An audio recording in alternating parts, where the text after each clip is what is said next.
So the summer that I was 12, 3 important things happened. The first thing, I decided that I was going to join the Boy Scouts. So I called up my brother's scoutmaster, and I asked him if he could recommend a group that was my age. There was this long pause on the end of the phone, and he said, finally, well, I don't know if girls can join the Boy Scouts, but I'll make some calls and find out, and I'll get back to you. Now, that's kind of what he said, but what I heard him say was, well, no girl has ever asked before, so I'll just get permission, and then I'll get back to you, and you can join the Boy Scouts. Now, that's what I heard. So I waited. I was very excited. Waited for my special phone call. That was the first thing that happened. The second thing that happened was the old red dog. Now, I don't really know why we called it an old red dog, because it wasn't a dog at all, it was a bicycle. And we probably called it that because it had chipped red paint on it, but my brother and I found it in the dump, and everything in the world was wrong with this bicycle, but we thought it was great. And we dragged it home, and we fixed it up, and we got it going again, but the only problem with the old red dog was it had no brakes, and we just couldn't make the brakes work. But in the words of my brother, why do we need brakes when all we really want to do is go as fast as we can? So, in the mind of my 12-year-old self, I thought that made perfect sense. We didn't worry about the brakes. The third thing that happened that summer was Ricky Ruffino. Now, Ricky Ruffino was kind of like the neighborhood bully. And Ricky could just pester you and pester you and pester you until you had to break his arm. Which is what my brother and I did. And consequently, his mother never did like us after that. Well, finally, it's about the middle of August, and my phone call comes. Only it wasn't what I had been waiting for. He said, I'm so sorry to tell you, but I found out that girls really can't join the Boy Scouts.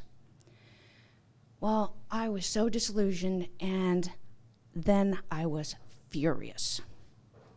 I decided I would take it out on the old red dog. So I went out there and I got on that bicycle and I just rode. I rode and rode and rode. I rode right out of the neighborhood. I rode out onto the 2-lane. I rode until I hit the 4-lane. I just kept going. And then it dawned on me. I know why the Boy Scouts didn't want me. It was because everybody knew that I could spit farther, cuss longer, and knock anybody to the ground who got in my way. Those scoutmasters just didn't want me showing those boys up. That's what it was. So I felt a little bit better after that, and I turned around and I went back to the neighborhood. Well, I was still going pretty fast when I hit the neighborhood, so I decided I would take a victory lap around the block. Well, I went down the hill on the old red bike, and as I turned at the bottom of the hill, that's where Ricky Ruffino lived. And of course, Ricky Ruffino happened to be out in his yard. He was actually standing at the end of his driveway. It looked like he'd been punished because he had one of those big push brooms in his hand. Somebody was probably making him sweep the driveway off. And he stood there and he saw me coming down the hill. And I know what Ricky meant to do.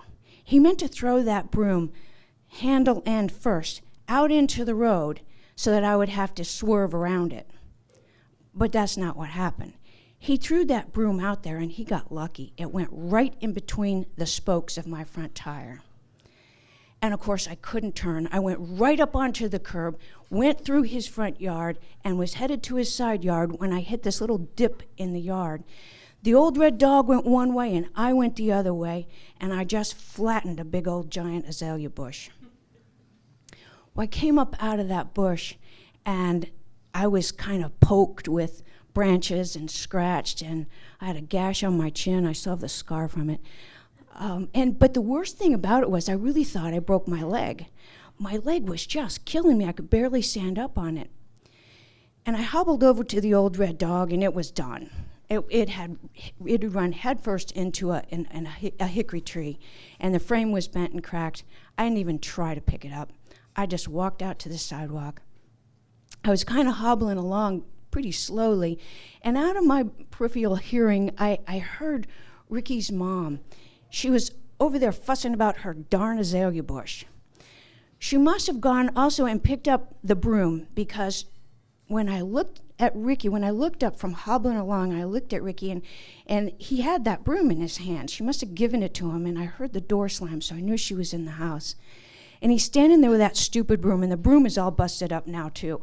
The handle's broken, the bristles are all everywhere, and he's standing there holding that thing, and I'm limping towards him up the sidewalk, going towards my house, when I made a crucial mistake.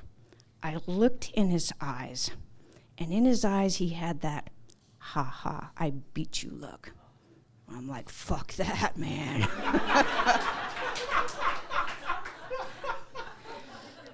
So I walked over to Ricky, and I stood there, and I said, you know what, Ricky? I got this bruise on my thigh. It's bone deep. I can put my hand in my pocket, Ricky, anytime I want to. I can press on that bruise. I can make it hurt. I can feel it ache. What do you got, Ricky? I turned and I kept going up the sidewalk, measuring my brokenness against the world that I, by God, plan to conquer someday. Thank you.